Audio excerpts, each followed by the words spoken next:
The one thing that stands out with how pro players and top teams in real life play is that they always know how to break lines without risk. You can see this if you look for it too. Big Feds here with a guide about a topic I don't really think I've seen before. A lot of people are struggling to play through the middle. While watching top players and top teams in real life, they know how to break lines and threaten with minimal risk. Now in my attacking guide, I mentioned purpose and its importance. You're creating opportunities where your opponent might mess up. Playing without it means you're just waiting for them to happen. If your opponent is good, he probably won't make any. In this guide, we'll be going through how to find purpose with your passing.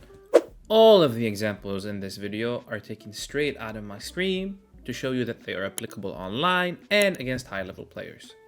When you play with intent, you're continuously asking the defender questions. I am threatening this attack right now. What are you going to do about it? Which forces a decision from the defender. And asking these questions continuously is how you force the defender to make a mistake. To ask these questions, your passing needs to be progressive. And one of the key aspects of progressive passing is knowing how to break lines. I'll be explaining how passes generally are categorized and give you some patterns that I use and help me break lines that allow me to progress up the pitch into dangerous positions. Generally, in regards to progressive passing, no matter what kind of pass it is, when you're moving up the pitch, look for diagonal passes when possible. It's always better than looking for straight passes. When playing straight passes, you're forcing yourself to turn around or start over. Putting it in a diagonal makes it so your player can easily take it in his stride and gives you the choice to either keep the intensity or start over. You're not forced into a decision. So one of the most common mistakes I see in passing is these kind of passes. To make it easier to understand why, I'll describe how passes generally are categorized in football and then explain why these passes are bad.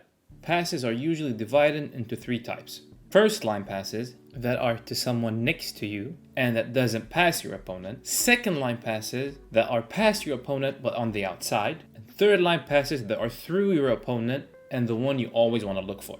These are usually called split passes or line breakers. The goal is to play a third line pass, but when that is impossible, you look for second or first line passes to move your opponent around, to open up space, or to progress up the pitch around your opponent. First line of passes should never have the intention to be dangerous in themselves. It's about recycling the ball and setting yourself up for a second or a third line pass. This means that first line passes should be avoided in short distances, seeing as they don't really do anything to put your opponent in danger. It's actually the opposite. They put you in a bad spot. Going back to the example shown earlier, pay attention to how it gives me the ability to remove two of my opponent's attacker with only one defender. This is because my defender is cutting the passing lane to the player while simultaneously putting pressure on the ball holder. And this pass doesn't offer the defender anything. It doesn't set up for another first line pass. It doesn't set up for a second line pass or a line breaker. The only thing he can do here is look for the side switch. But watching this in real time, you can see that he only has 1 or 2 seconds to make that decision. Second line passes are usually out wide, seeing as they are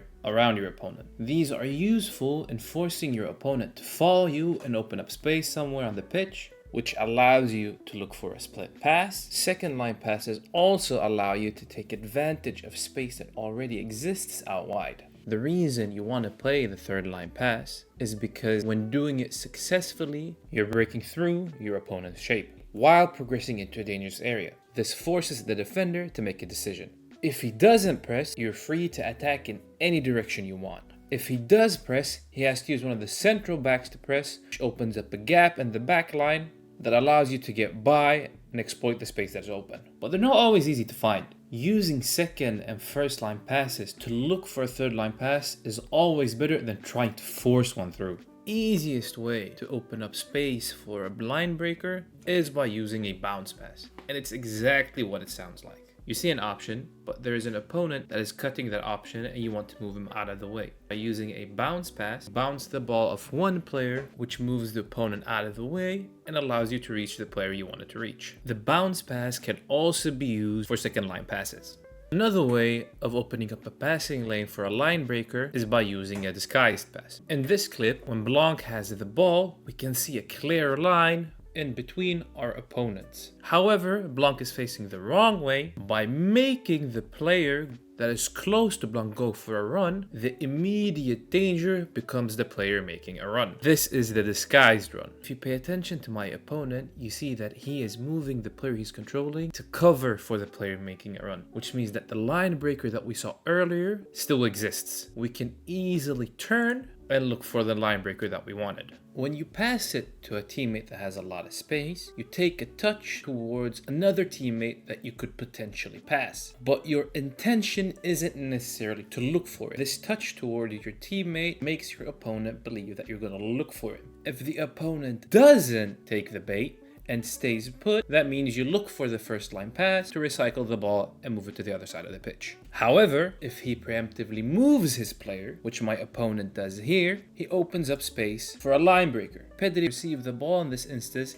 he's got the entire pitch in front of him to decide what he wants to do. I started this attack with this guy's dribble, which allowed me to get into a situation where I'm attacking in a 4 versus 3 against my opponent, which progresses me to a dangerous area and eventually results in a goal. The key to playing through the middle is playing with few touches. If you look at a clip in any of my guides, the one constant in each of them is that I'm using few touches. A rule of thumb for me is at the very most 3, but I usually aim for 1 or 2. The reason it's important is because you only have a few seconds to make a decision, which means the most important aspect of the split passes is having a clear idea of what to do. Whether that's passing to someone facing the correct way, whether that's a pass out wide, or turning to challenge the defender, it's completely up to you. The only time I look to take more touches is when I've got an ocean of space to move into. An important thing to keep in mind about second line passes and line breakers is that they don't always have to be on the ground. And I'm not talking about side switching. You can easily bypass one player by playing the ball over him instead of forcing a pass on the ground. The only thing to keep in mind, you need to be aware of what your options are if you were to look for the pass above ground. I would strongly recommend focusing on the few touches first, seeing as that's where you have the least amount of time. If you're a good dribbler, the disguised